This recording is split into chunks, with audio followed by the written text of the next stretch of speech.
about the CBN and their new plans. They say that they want to go after people selling the Naira notes. I'm talking about people that, sell the Naira notes at parties or, at other things related. And I ask myself this question: is it the right move? Is it the best move? Is it something that we should be doing at this point in time? Absolutely.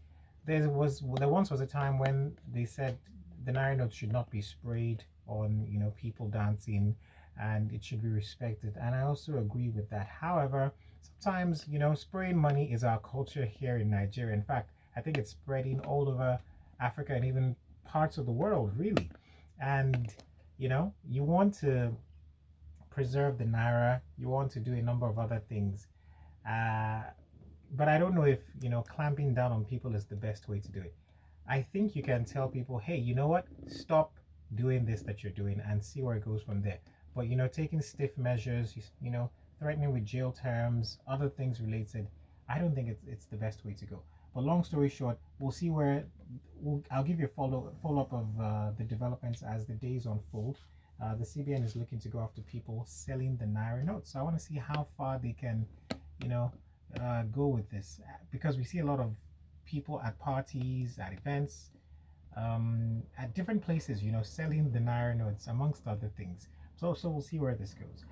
For my second musing, I want to talk about a man that went to the bank today to rant. He was ranting about the bank not sending him a happy birthday message, for his birthday. And this guy said, I have a current account here, I have a savings account in this bank.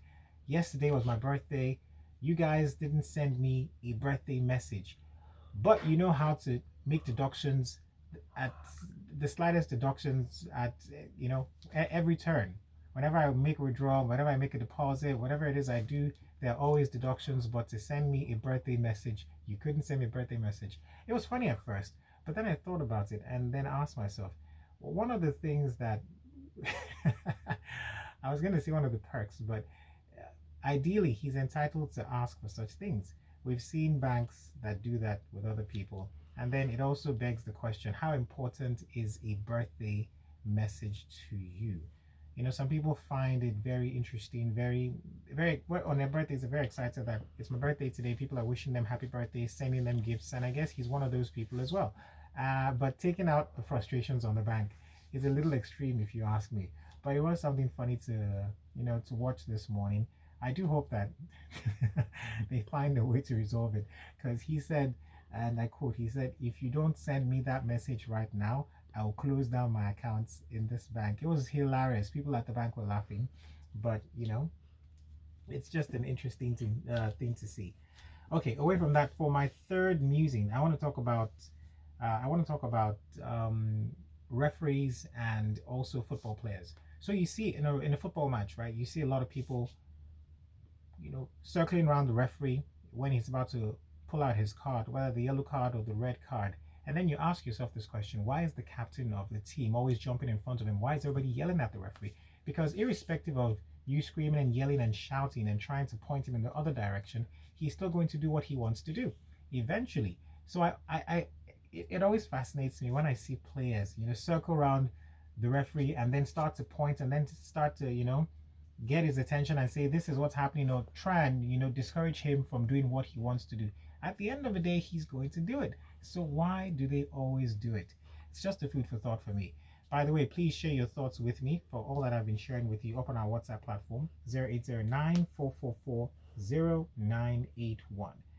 On my way to the office, I saw this book. It brought back memories, and I was telling my friend, we sat together in the car, Andy, I said, this book, The Alchemist, it's one of my favorite books. I really love it.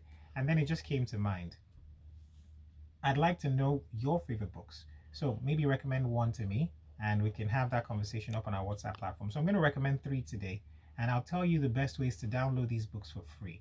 Okay? I've mentioned this before up on this show, but I never really told you the platform to get it. But now I'm going to tell you.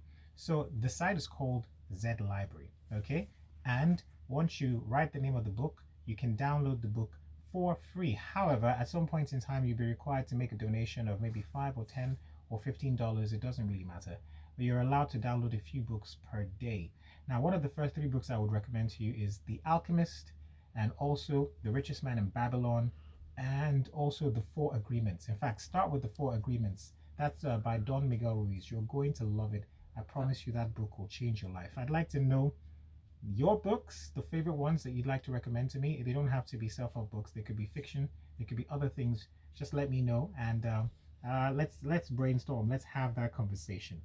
Final musing. I want to talk about something I saw online that also got me thinking, right? And it's a question, really. So the question is, what is the one thing Nigerians spend money on, but you think it's a waste of money and time? So I'll say that again. What is the one thing that Nigerians spend money on, but you think it's a waste of money and it's a waste of time? Some people will say Netflix subscription. Some people would say spending a lot of time on YouTube. Some people would say spending money on data. I know that there are a number of things. And when I sat down to think about it, there were a number of things that came to mind, really. Some food or some type of food was part of it, but I would like to know yours. So I'm going to be reading your messages as the show progresses. So please feel free to share them with me. Send them to 0809-444-0981. That's our 5 at 5. There's more to come. In a few more minutes, I'll be having a very special guest here. We'll be talking all